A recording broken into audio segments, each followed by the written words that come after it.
All right, you guys are in for a treat. Paul Farahvar.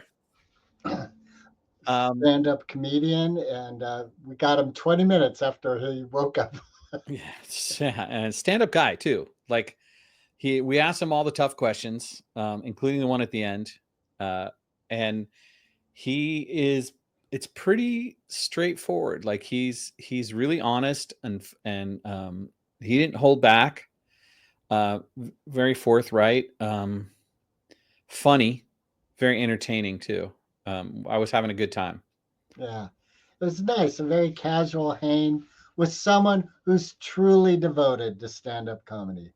So if there's anyone in our audience who's thinking about it, I know, Mark, you keep trying to push me, but I just like hearing him talk about the seriousness of what it is to truly do stand-up.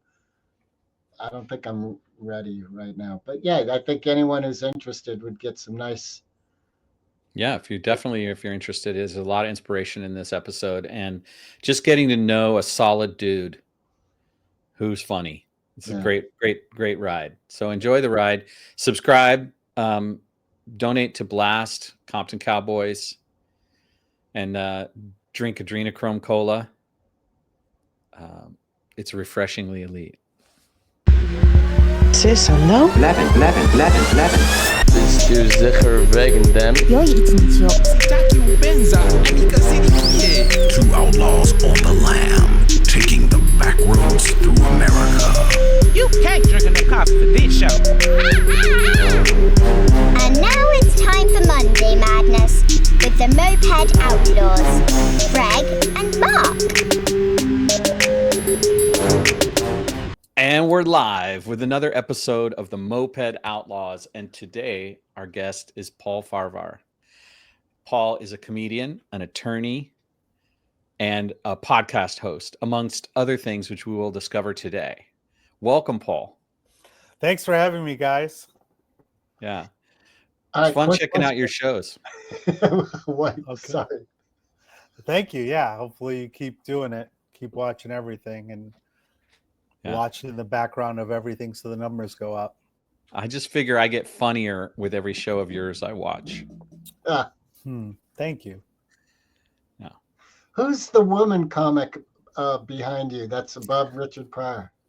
So that's Judy Gold. She's a friend of mine, and we were on a Zoom call for something we were pitching, and she said there was no women represented. So I went online and found this picture of her and posted it, and she hates the picture. So which makes it all the better. Now she's mad at me again. So, but yeah, that's well, she could have sent you ahead of time. Yeah. I don't think she knew that's what I was gonna do. But yeah, it's still there. And then well, she's sitting on a wall with some greats. So she shouldn't be too mad. Yeah, this is during COVID. This was where I did all my podcasts, and I haven't been in this room since then. Really, I have been in this room, but not for a podcast. Usually, I do it out there, but as I was telling you guys before, I was having internet issues. I'm like, oh well, I'll go right to where the closest spot is. So. Well, we're glad you made it, and we're sorry you aren't using your Shure M7 microphone, but I'm sure things will be fine. So you've been podcasting for quite a while. Before that, you had a podcast called The Single Life? Or Singles Only. Only? I had that for about 7 years, yeah. Yeah. And so you got started in this game a lot earlier than most schmoes, didn't you? Yeah, when I started Singles Only, I hadn't even really watched or listened to a full episode of a podcast. The owner of Laugh Factory, Jamie Masada, was mentoring me and basically said I need to get a podcast. And I was like, okay. And we did the podcast to promote a weekly show that I had at the Laugh Factory in Chicago called Singles Only. And then that show went away, but the podcast kind of grew. And especially during COVID, the numbers just skyrocketed. A lot of people discovered the podcast, and it was a lot easier to get into the podcast world back then, as Yeah. I'm learning now, starting a new podcast. So Yeah. So you've let go of that particular thread, but do you know of any children that were conceived as a result of that comedy show that you did in Chicago? I know that there's been people as results of the podcast that have gone on to get married and have kids. Yeah, as a direct result of the great advice that I gave on that podcast. How's that advice working for you personally? Good question. I'm on and off in relationships. I had a good relationship for a while. But I ended that podcast because I didn't want to be like 70 years old being like, you guys should stay single. And it just kind of ran its course after 400 episodes. So was there a correlation between the relationship and the show running its course? What do you mean? No, I just wanted to go a different direction. And I just started to feel like it was repetitive, when the questions started to feel like I was forgetting people that I had on the podcast before. And it was time to leave. Got it. One thing I was ruminating about this morning is with this podcast world, there's this element of a total stranger comes in, we get very intimate with them, and then they totally are forgotten. Yeah, that's true. I think in some cases that's true. For me, a lot of my guests were comedians that I worked with or people that I knew. I just felt we did get closer as a result of the podcast. But yeah, a lot of times it's like, okay, well, on to the next. Right. So it was fun learning about you. And, right now you are still certified to make arguments before the Supreme Court, right? Oh, good question. I'm not disbarred, but I'm not active. I still have my law degree, but if I wanted to tomorrow to go argue, I would have to take 30 hours of continued legal education. Wow. And in Illinois, I would have to get insurance again. But I could do that theoretically if I wanted to spend $1,000 and also 30 hours of my life acting like I'm watching some videos about the changes in the law since I last practiced. And did you ever get in trouble arguing a case because you were being funny or you said something funny to the jury? I got in trouble for being a smartass, but not for being funny. I would get in trouble because I would get under lawyer skins because I was pretty sarcastic, and I would just kind of call things out without really thinking about it. Was that a conscious? Okay, so without very thinking about it. Well, sometimes I did it intentionally. I can think of one time where I intentionally knew I was getting under a lawyer's skin, and he threatened to kick my ass in federal court. Oh yeah, within 10 feet of a bailiff. Wow. And that was fun. That was. Did you win that case? We won the argument, but he was this Southern lawyer who came up to Chicago arguing this thing, and I just kind of like called them out on their BS. They weren't producing documents, something like that. It was one of these. I think I was representing a health insurance company at the time, not United Healthcare. Relax, and and he was represented a hospital or something. I don't remember, but he went up to me and he's like, you want to get to stepping? And I didn't know what that meant. Like it was like a stepping to me was like a dance move. I'm like, are you asking me to dance? And that just, his face turned red. And I just remember being in the hallway and being like, if he punches me, I win my case. So I should just keep egging him on. And I did. And then his associate had to pull him towards me. I mean, this is in federal court, 2 lawyers. So that was fun. But I think that was just me being a smart ass in front of the judge. And the judges typically like me. Got So it. the I would judge too. I let mean, play out. The judge let that play out. No, that didn't happen in front of the judge. The stepping comment happened in the hallway as we were walking to the elevator. Because in front of the bailiff. The bailiff was when he said, he said the bailiff part, or he said the stuff in front of the bailiff initially about kicking my ass. Got it.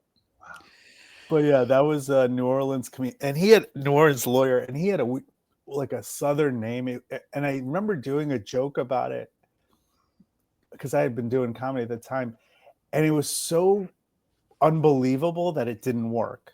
Oh wow! So I was like, no, The joke didn't work. The joke didn't work because it seemed like it was fake, but it was real because he had some weird name. I used his real name in the joke, his first name, and it just seemed like cartoonish. And I was like, right, I can't believe like my real life isn't believable. right. Yeah. Wow. So are you happier as a comedian than you were as an attorney? That's sometimes. It depends on where I am and how things went the night before. I was never really unhappy as a lawyer. I didn't leave the practice because I was burned out. A lot of people have that misconception, and a lot of lawyers do get burned out. But for me, I had a lot of opportunities coming my way with comedy. I was like, I got to give this a shot. But ultimately, I would say I'm definitely happier. I like my schedule a lot better. I woke up probably 20 minutes before this thing started. So nice. Yeah, that's great. We're getting the seems, fresh. Yeah. To me, the comedians who really make a strong career are the ones that hit the road and do the grind. Yeah. Is that part of your scene? That's what I do. Yeah. I just got back. I was on the road I was in Champaign, Illinois, Indianapolis, and Nashville. I got back on Wednesday and I drove straight to a show I had here in Chicago. Most of what working comedians do is tour. And in this day and age, it's all about how many people you can bring to a show. So when you were asking me about if I'm happier now, it really depends on how the shows have been going on the road. So like, and sometimes, you have a show with only 20 people in the audience and it's an amazing show. And sometimes you have 300 people in a show and it's not, they suck. But generally speaking, it's a grind. Yeah. I mean, you're trying to get people through social media to come see you live. And sometimes a campaign that you do, whether you do Facebook ads or promotions in the town with a press release, or even doing radio and TV. Right. And then all of a sudden you realize you have a show on Mother's Day when the hometown team is playing game 7 of a playoff game. And you're like, oh, there's certain things you just can't control. And so those are the days I'm like, man, I could just be practicing law and making a lot more money and doing drugs or something. Yeah, I don't recommend that latter part. That didn't turn out too well for Mr. Pryor. True. So have you ever thought about being in a comedic movie, or have you ever had offers to do that? I have been in a few movies, independent films, and I was hired for my comedy, and I do acting too. I was in a couple shows. I was in Chicago Med, and what else was I in?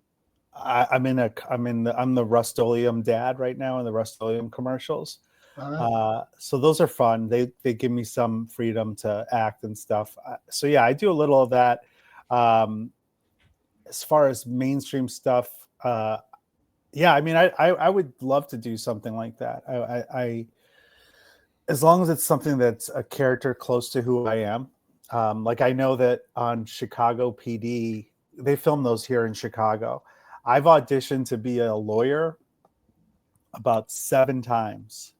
Ah, And it's always funny because I'm like, I know this is how you guys want me to do it. Here's the take that you guys have as a lawyer, but here's what would really happen. And I don't think they like that. No. When I call them out on the improper writing. But I have auditioned for that. I've auditioned for a lot of things. So CSI Law, maybe you could be a script consultant. Yeah, I would love to do that. I used to make fun of the show Suits when that was popular, and Oh yeah. calling out the BS on that show and how a lawyer can't practice criminal law, divorce, corporate law, and also be a plaintiff's class action lawyer. But somehow the They're Harvey allowed in guy, that show. Harvey does all of that, which is very unlikely. well, you also apparently don't need a law degree to practice law. Right. That was also there were Part a of that lot of. show. I was calling out the flaws in the show, and I thought that was a fun take, but it didn't really take off like I wanted to. A lot of people are very upset So, about that show. yeah, in my knowledge, New York, San Francisco, LA, and now Austin are prime spots for stand-up comedy. And, there's very well-known entities there that will bring up someone to open for them when they hit the road. Does that culture also exist in Chicago? Yeah, I would say that Chicago is third on the list of comedy places, maybe fourth now with Austin. San Francisco is also very great, but Chicago is where a lot of comedians go before they go pick a side, what coast to go to. I picked up a lot of tours opening for people that are in Chicago. And I was on the road with Dusty Slay, who's kind of blowing up right now. And we worked together. Actually, the first time we worked together was in another city. But I get asked to open for some people, or I'll ask to open for a couple of my friends that are bigger. I was on tour with Dimitri Martin before COVID too. I think we first worked together in Chicago, but I might be wrong. But yeah, that's another way. That's kind of what I'm trying to get into more now. I'm taking a break from headlining my own shows as often, because the promotion it just burns me out when you spend all this time and energy and like I said earlier, like, you do a show for 20 people in a city that you drove 6 hours to. So Damn, are you relying on the door for what you get paid for those shows? sometimes, yeah, it's usually a door deal. But to me, it's also, I'm in a position where it's not so much that I rely on that, but it's deflating if you promoted a show, you sent, like, for example, I did a city recently where I spent 2 weeks just targeting this one city. And I contacted the contacts I had in shows. A lot of people were like, when are you going to come to so-and-so? Right. And then, and the day of the show, we had like 7 tickets sold. And I was like, let's just cancel the show. So like stuff like that happens all the time. But then other times you're like pleasantly surprised. I did a show in a city recently. I was in Champaign, Illinois, and I was graduation weekend. I was like, oh, this is going to be horrible. It's a school campus. Everyone's going to be graduation. And we had a great crowd. We had a full house. And so it's just all every day. And tonight I have a show too.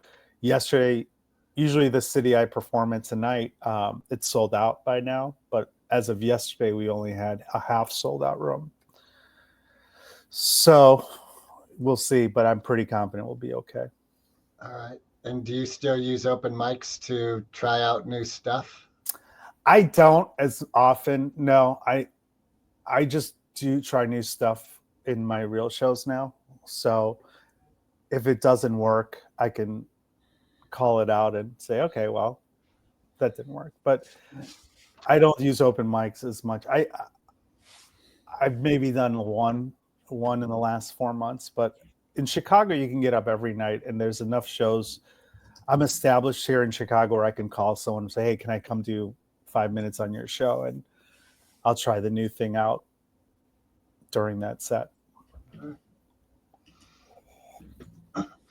All right, did you guys good if we make a total left turn here? Yeah. All right. I love comedy, so we could do this for a whole hour. But anyway, it seems to me from looking at your platforms, your Middle Eastern heritage is very important to you. Yeah, I mean, it's a part of my identity, obviously. Yeah. And were you born in the Middle East and then came? No, I was born here. My parents were born in Iran, and they came here before I was born. My dad went to medical school in Philadelphia, where I was born. My older brother was born in Iran. And so, it's always been a part of who I am growing up, obviously.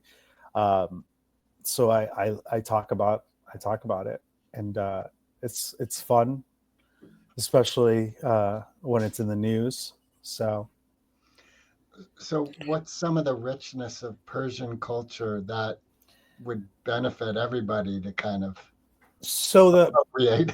Well, the culture, I mean, it's funny because before the revolution in 79, Iran was like a destination city. It was like Western civilization. It was the Shah of Iran. Obviously, had a lot of flaws as a dictator. Dictators are bad, everyone. I know right now it seems like they're okay, but he embraced Western culture. It was beautiful. There was so much beautiful music, beautiful art, and the cities, the architecture, you have these cities that are thousands of years old. So there is that aspect of it. I was watching an episode of Columbo. I'm getting into Columbo right now, and Columbo's making jokes about Iran, like the Shah of Iran. It's like, I don't have money like the Shah of Iran. I mean, it was in the 70s, it was a spot where people were like, oh, it's like the royalty was beautiful. It was amazing city. So that's what my parents instilled in me, not the Iran that was, growing up with like Death to America stuff. That's not the stuff that I was taught. So there's a lot of that, especially, I mean, in LA, my God, it's a whole world out there with the Iranians. Well, Natasha Lyonne seems to have reconjured Columbo in her Poker Face show. Have you seen that? I haven't. No, I need to watch it. My girlfriend and I have been watching season 1. I was way ahead of her. I was like, come on, let's catch up. And we were realizing when you look at the way it's shot and the way the titles are done, and then the way she concludes things at the end of the episode, it's totally Columbo. Oh, that's hilarious. Yeah. So I love Natasha. Yeah. I should check that out. Yeah. And I don't know if she would like it that I said that, or if she's even aware that that's what she's doing, but there's clearly some kind of 70s flavor that's been incorporated into production values. And I love her. I think she's really smart and funny. Absolutely. So have you done shows with her? I did a show with her in LA once. And her husband too. I think she's great. She's from Rockford, Illinois, which is not too far from Chicago. She grew up there. So. Got it. Well, back to the Mideastern tip. Yeah. It seems like there's a lot of grief around the different struggles between the various nations around there. And just this week, there was this PR stunt that had the promise of resolving a bunch of that grief. As much as I've been a detractor of the current president, the idea that finally the United States would recognize the Palestinian state and that then would not necessarily be willing to go to a war with Iran at Israel's behest, and some of these things would get like put aside. From your perspective, do you think that it's possible that we could have a new renaissance in terms of Mideast culture and put away a lot of the weapons? No. It's such a complicated thing. I studied political. I studied the Middle East studies was my thesis in college, and it's such a convoluted, for people to think. A lot of Iranians voted for Trump against their own interests, thinking that he's going to, Iranians who are expats that live in America want him to blow up Iran. Okay, because that's the only way you'll get rid of this regime in their opinion, and maybe that's accurate. But to try to negotiate with the mullahs and the Ayatollah of Iran, it's just not a real thing. The younger generation there, when Obama was president, there was a chance where there could have been a grassroots movement, the Green Movement, where the younger generation was going to uprise, and there was a moment of hope there, but then that was crushed by the regime. And so right now there's a generation gap in Iran where all the older people are dying off, and the younger people are mostly, embrace the Western culture, and they don't follow the strict rules of this Sharia law. Yeah, well, it's like the Islamic State of Iran. Right. It's a little different, but yeah, I mean, so there's that's the hope, and unfortunately the administration there is just not realistically honest or reliable. Maybe they'll get rid of their nuclear weapons. That's a start, but to think that we'll have normalized relationships with Iran, that's not realistic. But that's different than all the other countries in the Middle East. I think people forget, Iran is not an Arabic country. The other countries that are Arabic. Maybe they'll normalize something. Maybe they'll end the war in Israel. I don't know. That's very possible. But the Iran overturning that shit's not going to happen. They say that the Soviet Union was overthrown by rock and roll and blue jeans, that it was the youth that eventually just said, no, like, we're done with this stupid way of doing things. So there's still a shred of hope that Persian culture could reemerge and overtly replace. And what do you remember about pre-Islamic regime Iranian culture? What are some of the beautiful things about it that people need to be reminded of? Oh, so I was born. I went to Iran when I was 3 years old, right when the revolution happened. Yeah. So I don't remember anything.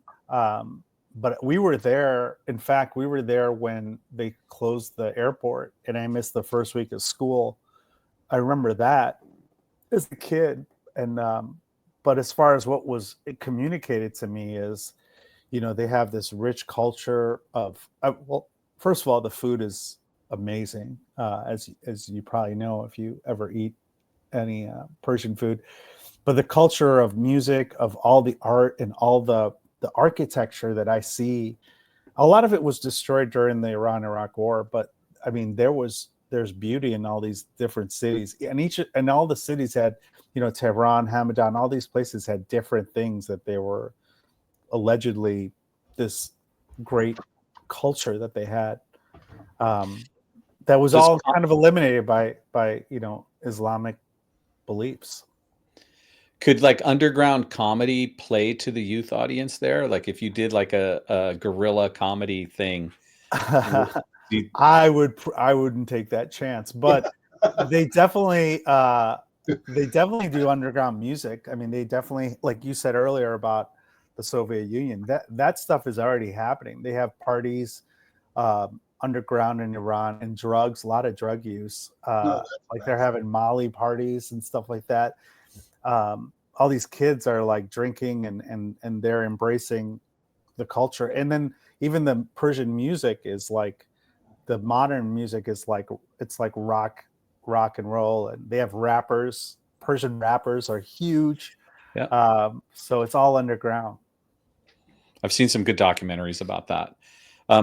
Comedy can heal the world, yes or no? I'd like to think so. I'd like to say that what I do is more important than a doctor as a brother of a doctor who's a neurosurgeon. Yeah, I would say that I'm probably more important than a medicine. Have you ever tried to give your brother one of those clown noses so that he could walk around and see his patients? No, he's not funny. He's he knows to stay in his lane. Stay in your lane. That's what I tell him. No, no, he's kind of like just all about business, you know. Got it. He's very serious about neurology. Yeah, that's what he's a great doctor. From, you know, I've done shows. They live in Florida, and every time I'm in a certain city where he lives, I'll have at least 5 people come up and say, your brother saved my life, or look. I'm like, great. We're not here to talk about him, okay? Well, they bought a ticket, so you know. Yeah. I guess. And do you deal with hecklers? What do you have like a heckler line or something that you? Well, there's different types of hecklers. I definitely deal with hecklers. There's different types of hecklers. Sometimes 90% of the time, hecklers don't realize that they're heckling. They don't understand it. They're just trying to help the show is what they say. Yeah, I don't have a standard response. It's all a case by case basis. If someone's I'm never mean, especially if they're not intentionally doing it. Like I said, sometimes there's like the positive heckler who's like having such a good time and they're just talking to you or answering rhetorical questions, and you kind of call them out on it. Or sometimes you let the clubs do their job and they're good at policing the room. Sometimes people are just wasted. They're just drunk and they don't realize that they're being loud or disruptive. And that stuff you can kind of police as well. But I had recently, about a year ago, I had a heckler who was like the traditional "you suck" heckler. I never had that before. It was really bizarre. I still have to make a clip and post it, but he literally was so offended by something he thought I said. Which you didn't actually say. I didn't. He thought I made fun of Trump, and I didn't. Obviously, this happened in Florida. And at the time, I did a joke where essentially I say the gist of the joke is turtles are overrated. They're slow and they live too long, like presidential candidates. And at the time, the presidential candidates were Biden and Trump. So it could go either way. Yeah. But this guy was like mean mugging me, and then I asked him a benign question about his glasses, and he just went off the rails. And it was like, dude, there's no benign questions about someone's personal attire. I'm sorry. Yeah. I said, the question is, because I go into a joke about needing glasses. I just said, how long have you had your glasses? Oh, Did you have them all your life, or was it? Yeah, you're right. That's benign. Anybody that takes offense to that is clearly a nerd. He was already pissed off. So Yeah, and I didn't know. I didn't realize what the issue was. I knew I was in Trump country. And so he wouldn't answer the question. And he's like, just why don't you try to be funny? You haven't been so far. And I was like, actually, I've been really funny. And then I obviously, when someone's trying to be a dick, I leaned in and I asked someone else the question, and they answered right away. I'm like, see how easy that is? And then like, obviously that angered him more and more. Yeah. They kicked him out eventually, but yeah, those are the situations where, you know, very rarely does that happen to any comic, because most people are respectful. Unless you, and maybe I don't really talk about things that are offensive. I shouldn't say that. I've had people come up to me after the show and think that I'm being too mean to bald people. No offense, Mark. None taken, I think. And or elderly. Like, I'll do jokes about stuff, and then wait, I'm on Social Security too. Wait, what do you mean? No, I have people. I do a joke about having good hair. I obviously have good hair, and I'll make fun of. But I think that most people are happy about that. But I did a show on Wednesday where the crowd was older. And when I have shows like that, it depends on my mood. But sometimes I know I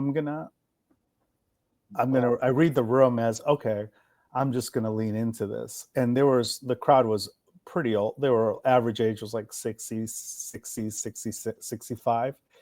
And so I'm like, I'm just gonna do my jokes about my elderly parents. And Did it go well? Oh, it went great. But a lady came out after me. She's like, did you not read the room? We're all old. I'm like, oh, I totally read the room. That's why I did it. Did it on purpose, bitch. Yeah. And it crushed because I know like how to do it. I don't do it it's not nothing I do is from a mean place. So I think that resonates with people. Like even if you're making fun of them, if it's done in jest or with a smile, most people don't get offended. You have shared 2 stories with us where you saw an individual was on fire and you're like, oh, let's just build this fire a little bit. Yeah. I mean, that's what you're supposed to do. Yeah. So, yeah, I mean, I try not to be, even when like people I always just look at it as, look, this person spent money to be here. And I always try to first make sure that they, going back to the heckler questions, like, do they know what they're doing is wrong? And sometimes 90% of the time they don't. And it's a comedian's fault too. Look, we're posting clips of us doing crowd work because it gets us likes and whatever. So people think that's normal. That's what a show is, but that's not what comedy is. We're not supposed to do crowd work the whole time. I mean, I do it, but we write jokes. I mean, you never saw George Carlin or Richard Pryor, any of these guys doing crowd work. Like, where are you from? I mean, it's kind of like basic stuff. Right. Yeah, that is a catch-22, that the crowd work is to get your social media higher so you get audience. Right. And you don't want to be giving away your actual show. Right. So, but then as you say, that kind of sets up a possibility that they think that is the show.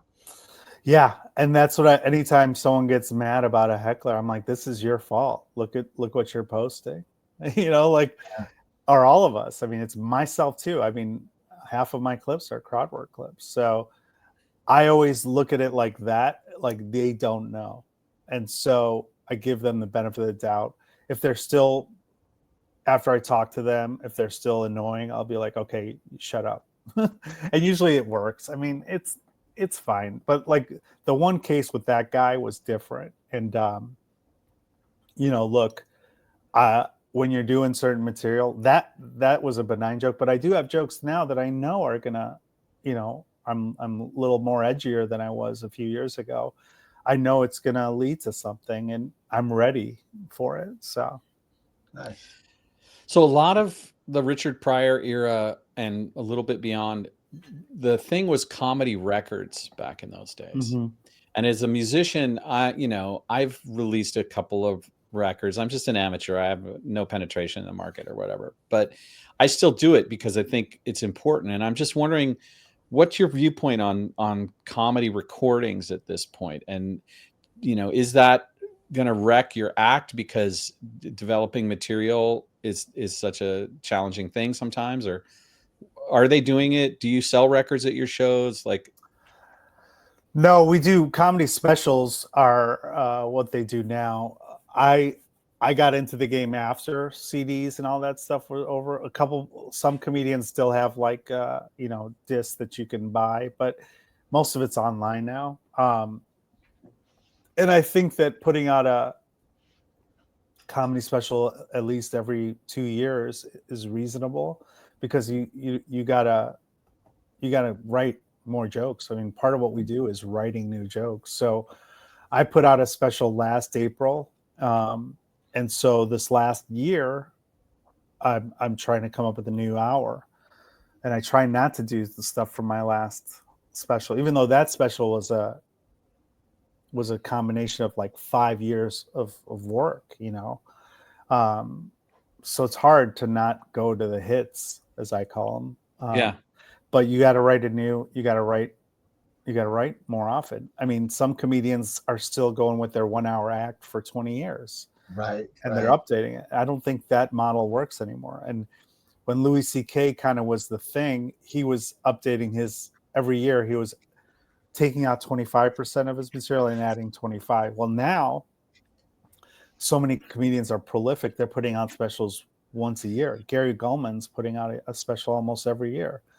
So I think 2 years is reasonable. But yeah, I think you have to put out your stuff. You have to put out your body of work and write new stuff.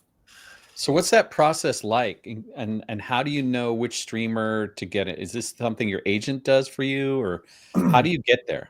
I don't have a comedy agent. I have an acting agent, but I don't have a comedy agent. So I did.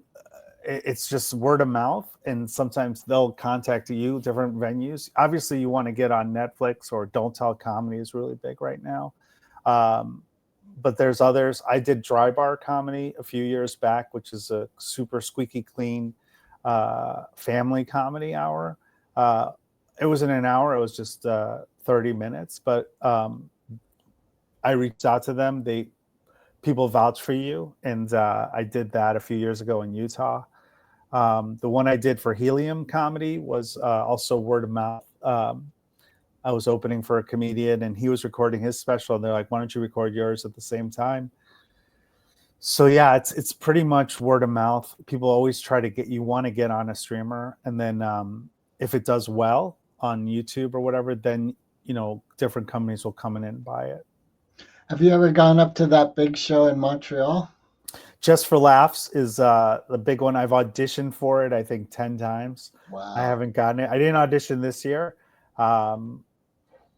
Yeah, the last time I auditioned was a few years back, but yeah, I don't know no one knows what they're looking for. It's always like, who they pick is usually on brand with what's going to be the trend for the year. And this year they picked a lot of improvisers and TikTok sensations, I think. Well, speaking of improv, since you're in Chicago, have you had any thoughts of going to joining? I just spaced out the name where Bill Murray. City? Yeah. I actually, before I did stand up, I was in the conservatory at Second City. When I was a lawyer full time, I took a class just for fun and to maybe help me become a better lawyer. And then that introduced me to comedy. And then I continued the courses. I took IO and Second City at the same time. So I was totally invested in improv. But then I got to a level where I had to pick one lane. I didn't have the time to do improv, stand up, and lawyer. And I love stand up more. But a lot of stand up comedians, they crap on IO or improv and vice versa. But I think there's so many great skills from improv that I learned that I incorporated into my stand up. And I loved improv. I'm kind of like a straight man. I like doing the straight man stuff, but at Second City you have to do the silly, goofy stuff. And I was like, that's not me. And if I could just do the straight man stuff, which I was good at, like I have dry wit and I'm like, I can think fast, I can do all that stuff. But they want you to be a team. There's different improv groups, but most of the ones in Chicago, IO improv, or IO and Second City, they want you to be like a well-rounded improviser.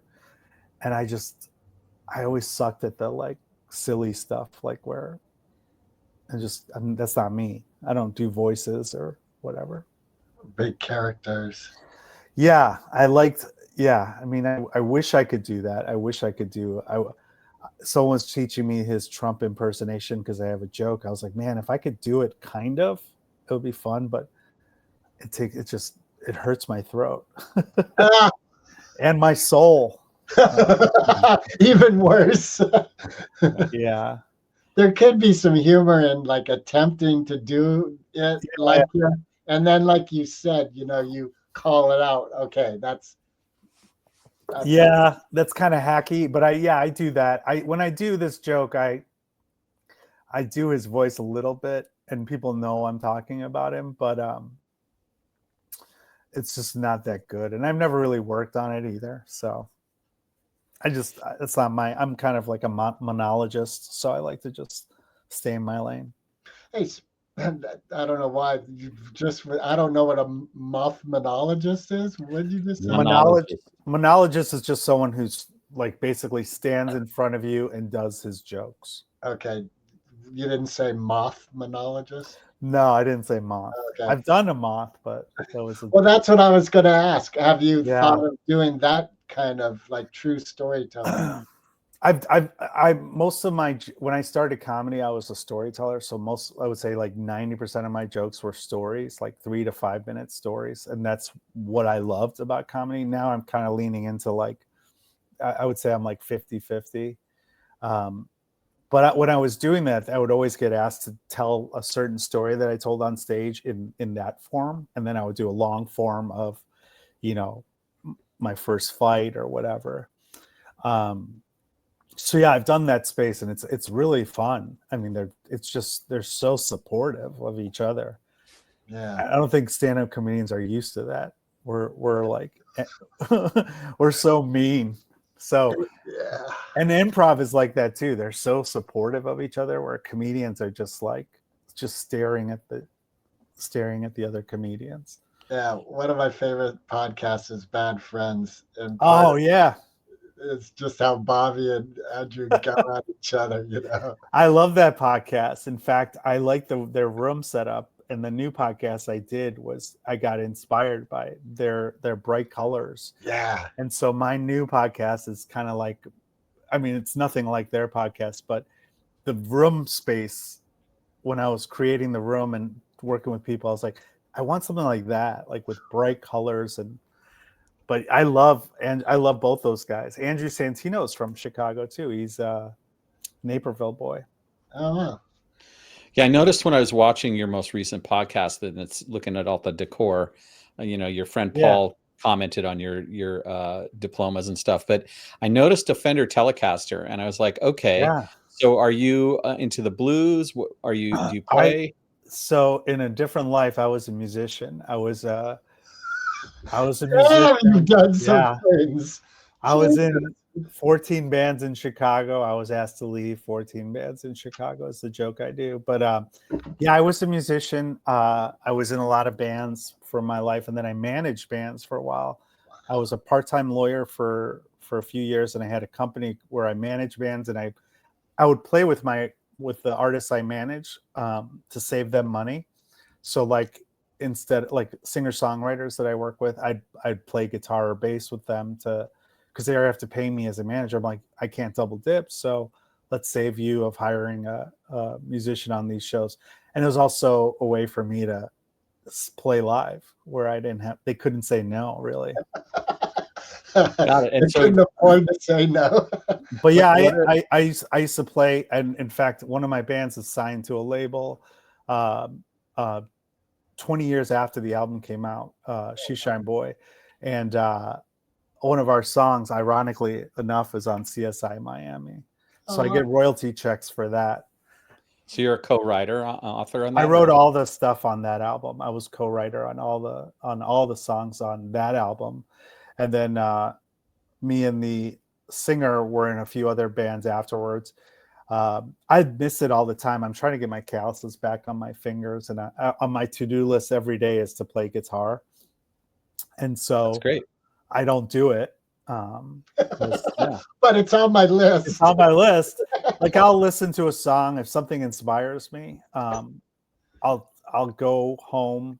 Like Wednesday, I was driving from Nashville. I was listening to some songs. I'm like, I can't wait to go home and just dissect these songs. And I would learn the teach myself the bass line, the guitar riffs, and the chorus, and then I'd sing it, and then I'd record it, and then I'd send it to girls to try to get some points. You say past tense. You sent it. Does that mean you don't do this anymore, or do you still? Do I try to. I haven't been able to. Like my schedule is so wonky that like by the time I want to play, like last night, I finished everything around 3:30 in the morning. And I was like, I don't want to wake up my neighbors and start going through this process. But as far as the Strat, like a lot of the electrics I have, I never plug in because it's so hard to like pull out the amp and everything. I might get one of those portable amps. Actually, I was talking about that the other day with another comedian who plays, and he gave me one where you could put in headphones and you could just plug it in. But I have an acoustic in all my rooms. So There's a great tool called the Rockman, which was out in the 80s that just got reissued, that has some killer sounds in it that are on a bunch of those hit records, including like, I think Def Leppard's first hit album is all just that one Rockman. It's not a bunch of Marshalls. It's just the Rockman. Oh, okay. But it just got re-released by MXR this year, and it has a headphone out, so you can nice. you can, if you want, you can play it through your rig, or if you just want to have it like its original thing. And it's nice. They called it a Rockman because I know what you're talking about. Yeah, it's small. just like the Walkman. It was like the first thing you could put headphones on for guitar and sound pretty good. And it ended up being a preamp on a bunch of great records. I think that what the bigger thing for me is lugging out the amp. I have a huge Fender Deluxe amp, and I think one of the tubes is out, so I just haven't fixed it. And I have all these pedal boards, and I'm like, oh, this would be so cool, but I hate playing by myself. But I have the acoustic, but I think that there's one that you can get. It's like a small speaker, but it has Bluetooth capabilities, right? So you can either put it in your ears so no one can hear, but apparently it's pretty good. And I saw it he sent me the link earlier this week, so I might do that to force myself to play. But yeah, I do miss it. I mean, I was a gigging musician, but when asked if I rather do stand-up or music, I'll pick stand-up every day. Yeah. So I know Greg's going to hate this question, but I think it's really a lot of musicians will go to open mics and cover other songs. Why is it that comedians can't cover other people's material at open mics? It's frowned upon significantly. I wanted to do a show where we would do other comedians do each other's jokes in our own voices and do like cover versions of it. And I thought it was a great idea at the time, but no one like got behind it. But yeah, it's definitely the opposite, because I think with comedy, people, when I would cover songs, we would pick songs that sometimes we would pick random songs or deep cuts, and people would be like, either they're a huge fan of, let's say, David Bowie deep cut, or they would think that we wrote it. Right. So that's kind of the cool aspect of cover bands. Obviously, when you're in a all cover band, you're doing all the hits. But with comedy, it's that latter part where you're basically stealing someone else's stuff. You know what I noticed though? Like, I was watching some Gilbert Gottfried just yesterday, and he primarily, his show, from what I saw, was doing like jokes. Like two Jews are in a bar and blah, blah, blah. Yeah. That was kind of his shtick. Yeah, he was great. He was a joke teller. He just told straight on jokes sometimes, and shock value. Obviously that's a big part of his comedy, and his influence on so many people was his ability to find that line and don't cross it, or sometimes cross it. Yeah, just bold face. Yeah. So working clean, you have to it's the opposite, right? You're telling jokes that don't even go near the line, right?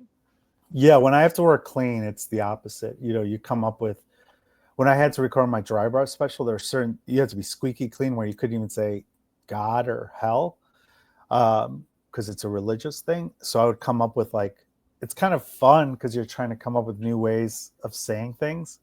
But sometimes it's goofy because it feels weird, because I swear a lot in real life. And so, when you're working clean, it's sometimes it's really hard, but I do it all the time. Sometimes you have a clean show.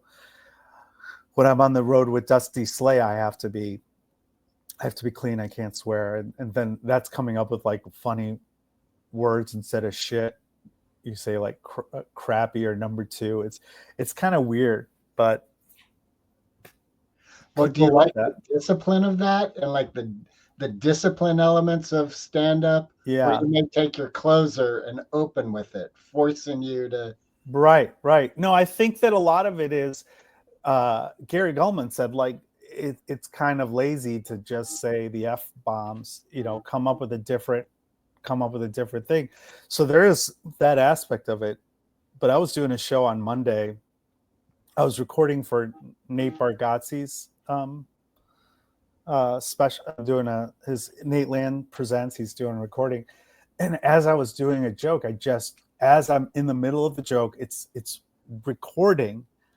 I forgot that I say, can I swear on this podcast? Yeah, totally. I would say shitty, and I was like, oh, I'll just change it. But then I needed to say shitty because the second line is a play on words.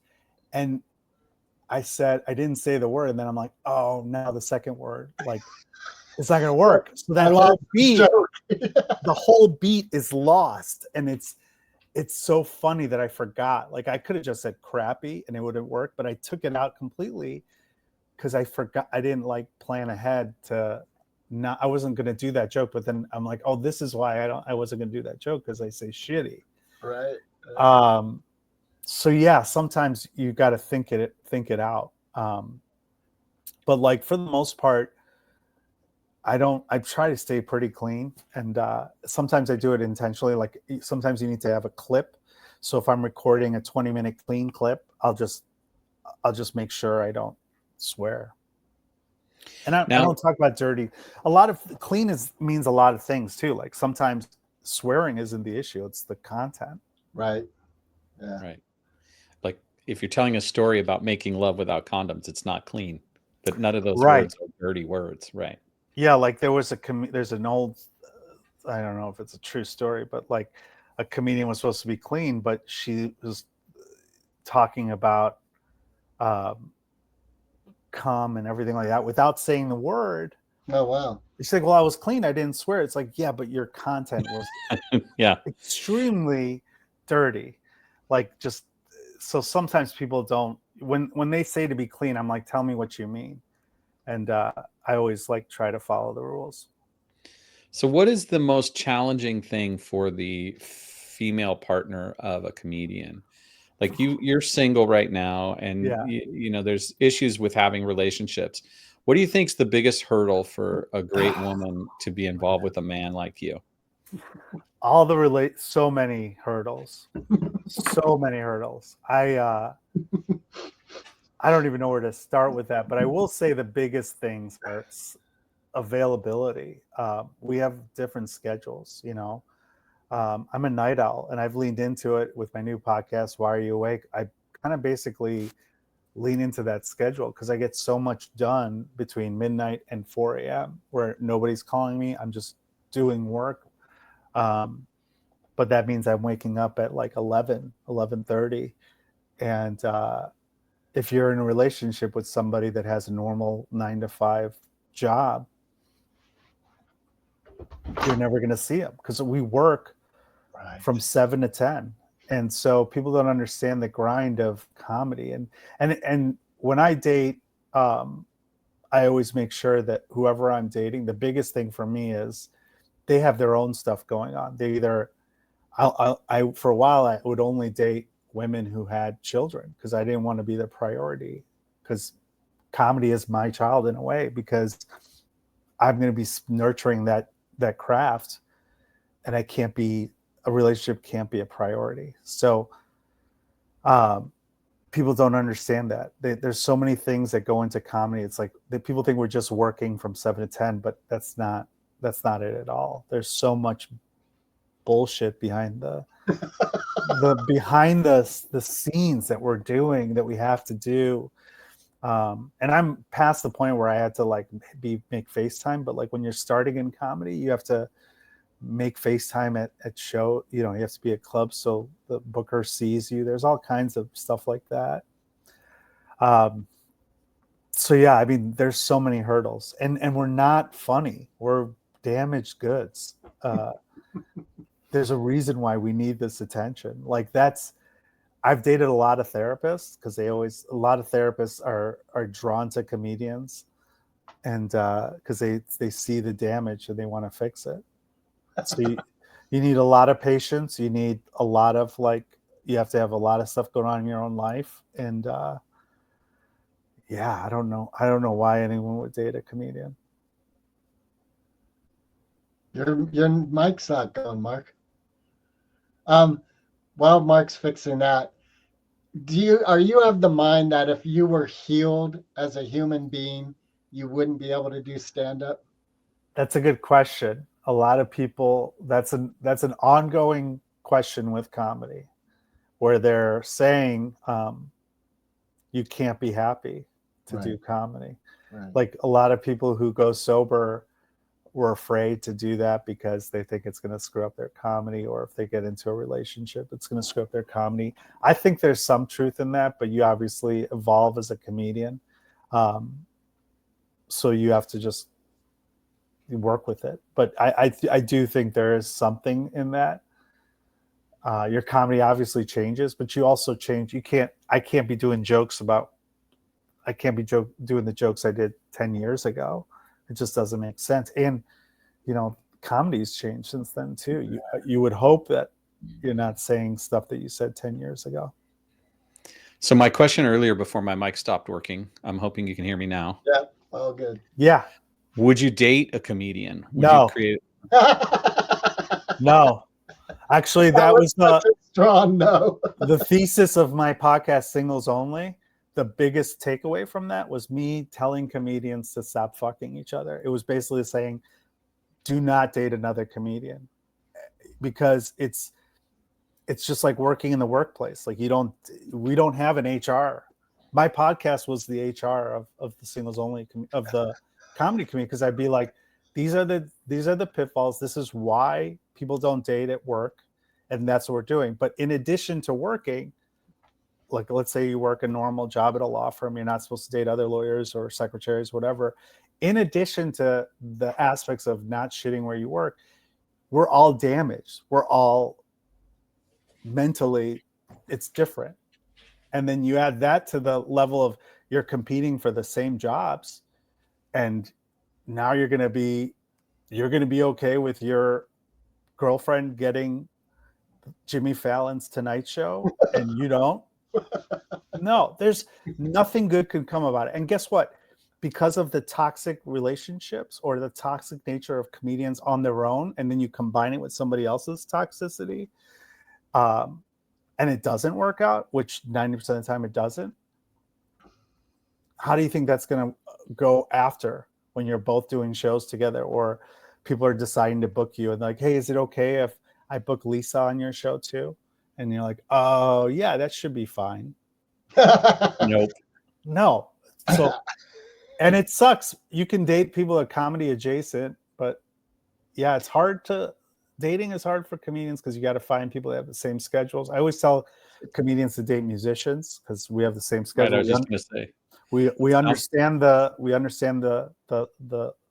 game. It's a similar hustle, but you're not in the same space, so it's fine. Or improv. Sounds like you need to date a female lead guitarist. Yeah, I would do that in a second. Lita Ford. She's a little past your. She's still hot now. I think. She looks great. Yeah, and she plays mean. Yeah, I like it. Now, being funny is actually a great way to date women, right? Do you think that's been helpful for you in your dating life, being funny? Yeah, I think it is for a certain level. I think a lot of times when I go on dates, people expect you to be on. And then when you're just having a normal conversation, they're like, oh, I thought you'd be more funny. I'm like, we're talking at a coffee shop. What am I going to do? Like, you think I'm just going to try bits on you? Like, no, it's a real conversation. But yeah, I mean, obviously it helps. I think it can't hurt, especially look, if you're good looking, it's going to help you more than being kind. I'd rather be good looking than to be what I am. Yeah. So like everyone's like, oh, Brad Pitt's so funny. It's like, really? Do you know his personality? No. No. So He's not- looks are the best thing, but comedy is second, I would say. Got it. And hair, good hair. Sorry again, Mark. You don't have to be sorry. I'm doing fine. I'm good.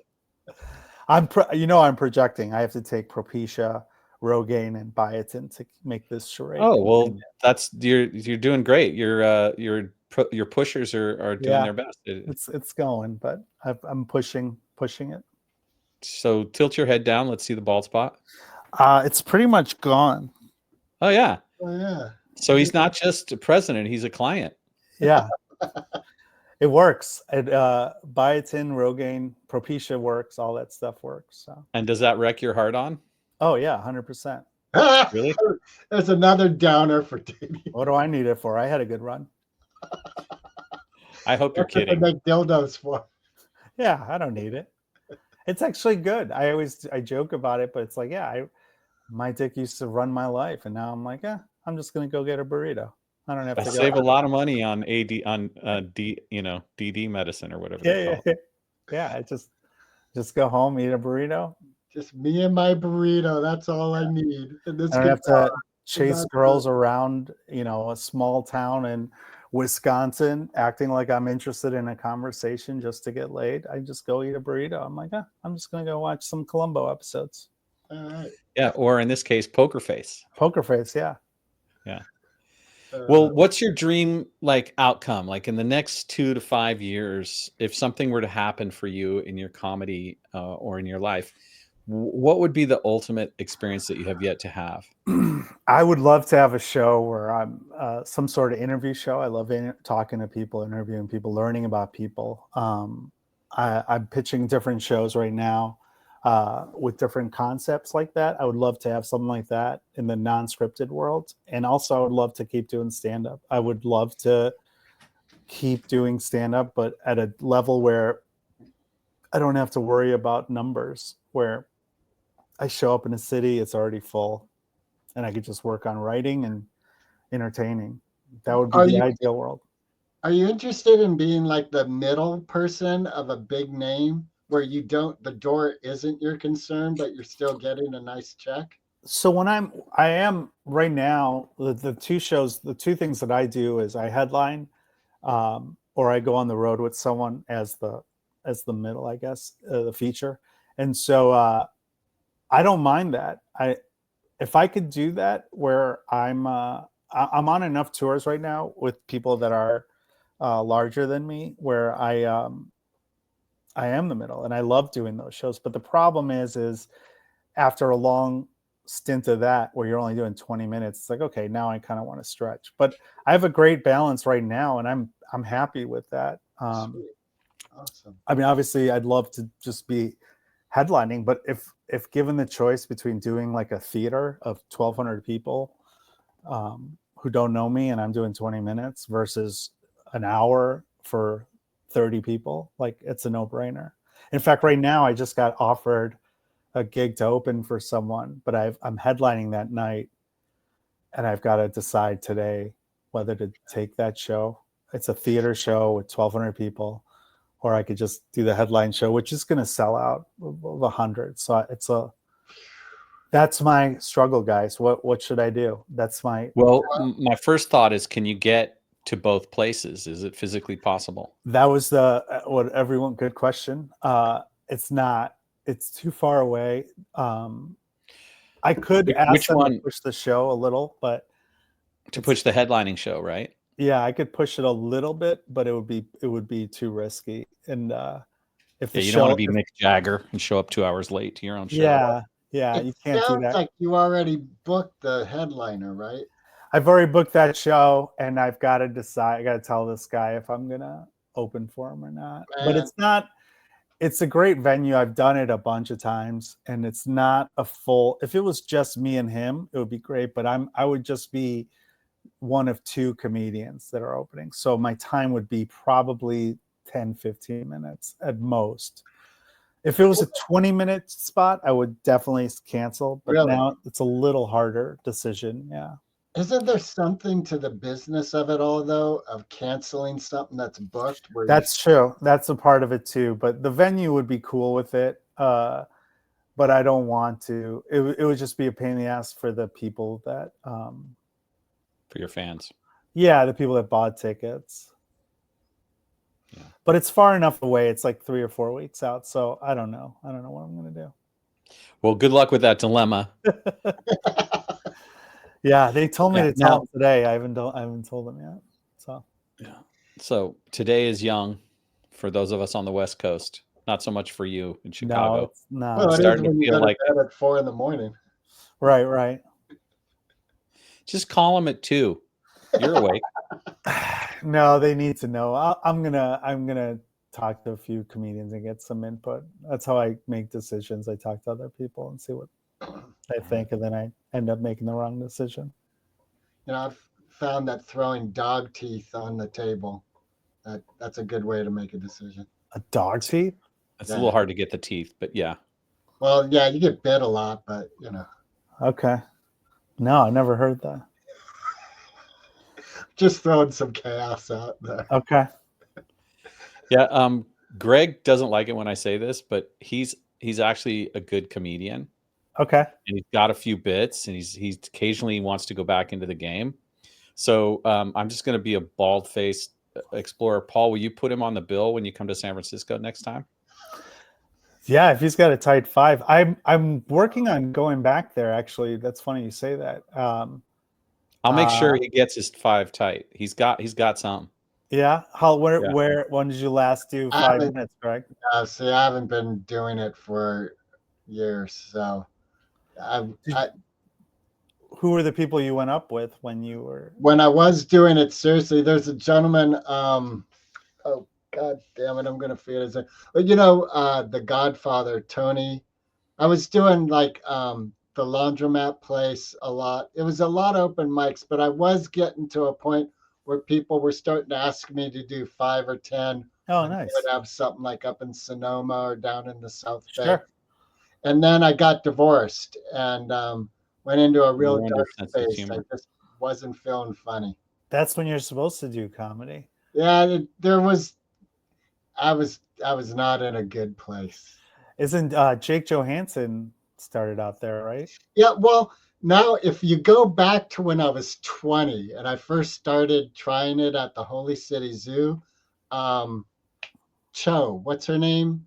Margaret Cho. Margaret Cho was doing open mics then. Oh, wow. Okay. And I saw her do some stuff.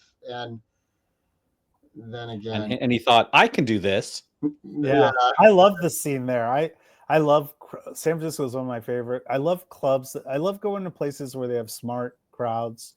That's just my opinion. I think they're great. I love the Punchline there. And I did Cobb's last year. Joey Diaz, that's the guy I was just. Oh yeah, Joey's great. Yeah, so I was doing open mics with him, and I remember he came in, like when I first saw him, I was like, "Oh, this fucking guy is fire," and he's recording a special at the Punchline the first week of June. Yeah, he's one of the best. Yeah, I'm trying. We're going back and forth with a date. They gave me a date on a Wednesday, but I couldn't make it work. But I want to do Punchline for sure. That's my favorite club there. I used to do Alameda Comedy Club, but that's gone now, I think. So yeah, it does seem like even the open mics here have diminished a lot from when I was serious. I was going every night and sometimes 2 or 3 open mics. And you got to do it. Got to do it. Got to go up every night. I keep trying to drag him back in the arena, but. Here's my hesitation is I really don't want to be that 60-year-old guy who's doing all these geriatric jokes to 30-year-olds. And they're like, dude. You can do it. There's what I tell the booker at one of the clubs that one of my home clubs here is, they're always stressing diversity, but I always say that's not the right diversity. Like if you have a gay, trans, and straight guy all on a show, but they're all talking about being single, that's not diverse. I'm like, look at the crowd. You need to have someone over 50 on this lineup. And so there is a shortage of that on showcase clubs where they don't have comics over 40 that are married or have a different point of view. And a lot of these younger comics, they want to be diverse, and I think that's great, but you're not doing it the service to the audience if you're trying to create this United Colors of Benetton, but you don't have a gray haired dude up there. Yeah. Or a woman. Greg is secretly underneath he's a screamer, but he won't let himself do his best Sam Kinison stuff. Okay. And we're due. Like, there's no screamers now. There's nobody who's high output, like who, right? He could do jokes about Kinda. Burr, ACDC. yeah, a little bit, yeah. Look, he's got Heavy the metal anger. jokes, Greg. That's where we're going. I have a joke about Motley Crue that divides the room when I have a Gen X crowd, because I make fun of them a little bit. Me. All right. Well, when you come to San Francisco, I want to hear that joke. Absolutely. I'm a Crew fan. We'll come out. Let us know. Like, send us an email. We'll buy. Yeah, I'm hoping. Yeah, please. I'm hoping to get something locked up before the fall at Punchline. So we'll see. And have you gone to Austin and checked out the scene there? I have. Yeah, I was there. It's different. It's a lot of comedians trying to be shocking. There's definitely it's great for the comedy scene because you've got this vibrant interest in comedy again, but a lot of comedians, there's no shortcut in stand-up. That's what I always tell people. Like, if you go viral and you're only 3 years in, eventually it's going to catch up to you if you're not ready. You got it. You need to have those 10,000 hours to work every room. And so Austin, I did a show where every comedian before me was saying the R word or the F word just to be shocking. And I was like, it's not even a joke. You're just trying to be like mean, and it's like punching down. So I don't know. I think that Austin's going to figure it out, but it's definitely, there's also a lot of amazing comics there that moved there and created this scene. There's so many comedy clubs and so many ways to go up there, but there are a lot of people that moved there initially when Joe Rogan went there thinking, oh, I'm going to make it big and do Kill Tony. And some of them did, but you know, there's no, you can't have a 1 minute joke and then try to headline a club where you're doing 30 minutes or more. Yeah, there's two women that I know have really gotten a huge boost from Kill Tony, but I learned like they were doing it 6 years before they got absolutely. Yeah, that's different. There's a lot of comics that they're like, oh, he's new. I love when they say that. Right. And it's like, no, he's been doing like Matt Rife blew up a few years ago, but he's been doing comedy for 10, 15 years. So it's when opportunity meets, preparation. Yeah. Opportunity meets preparation. And like even this show. Yeah. And Tony has also been doing comedy for like 12 years. Tony Hinchcliffe. Yeah. I actually, he's one of the guys that took me on the road with him a while back. He's a comedy fan, and a lot of people shit on Kill Tony, and there's a lot of bad parts to it, but it's creating this huge interest in stand-up comedy. And there's a lot of great comics that he's created this thing, but I mean, there's a lot of bad parts to it too. There's a lot of open micers basically headlining clubs now, and they're just not ready. Right. And I think, as you say, though, if you're going for the long game, you got to do the work. It's just work. 100%. There's no shortcuts. And even these TikTokers that blew up, they still, if you sell out a room and you don't do well, and I've seen it happen where, they sell out a room, it's like, they're not coming back. Your crowd's not going to come back. It's one and done. Yeah. Yep. It reminds me of Tiger Blood guy when he took his chaos on the road, and after like 5 or 6 shows it just started diving. Who's that? What's the he was on Two Men, the famous Charlie Sheen. Charlie Sheen. Oh yeah. Like when he was crashing and burning, they took it out on the road. Like he started doing this one man. Right. And the first 4 or 5 were selling out But as the road Word continued, gets out, word yeah. got around that. Yeah, that's a thing. I mean, you gotta be funny on stage. It's a whole different, and that's, to me, the craft is still important to me. Like, I'll watch shows, especially if someone's like got a lot of, everyone's like, oh, you gotta go check her out or check him out. I'll go watch it, and then you're like, okay, like, I feel like you could see the potential, but then most of the time it's just people trying to figure it out. And that's great if you actually are putting in the time, but if you're going to try to cut corners, it's not going to work. Well, we wish you the best. I was really had a great time researching our episode today and going through your thank you. material. And I'm going to go back and watch some more just for the pure joy of it. And keep playing your guitar. Don't give up.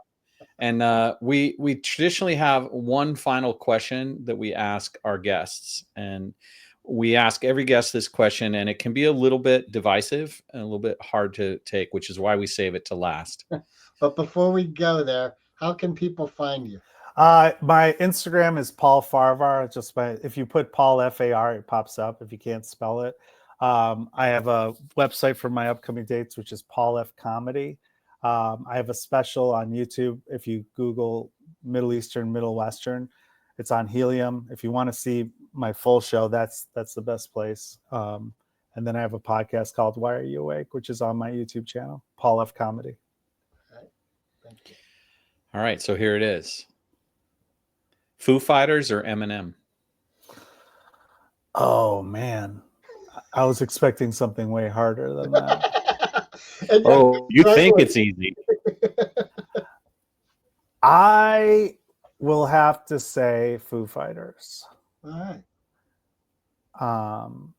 I got to see their last show before COVID ended everything. I got to see them live with the drummer who passed away. And Right. I actually, Taylor had, I videotaped him coming out and singing the Queen cover that they do, Somebody to Love. And I went viral because I posted it. I was like, wow, I'm so glad I got to see this.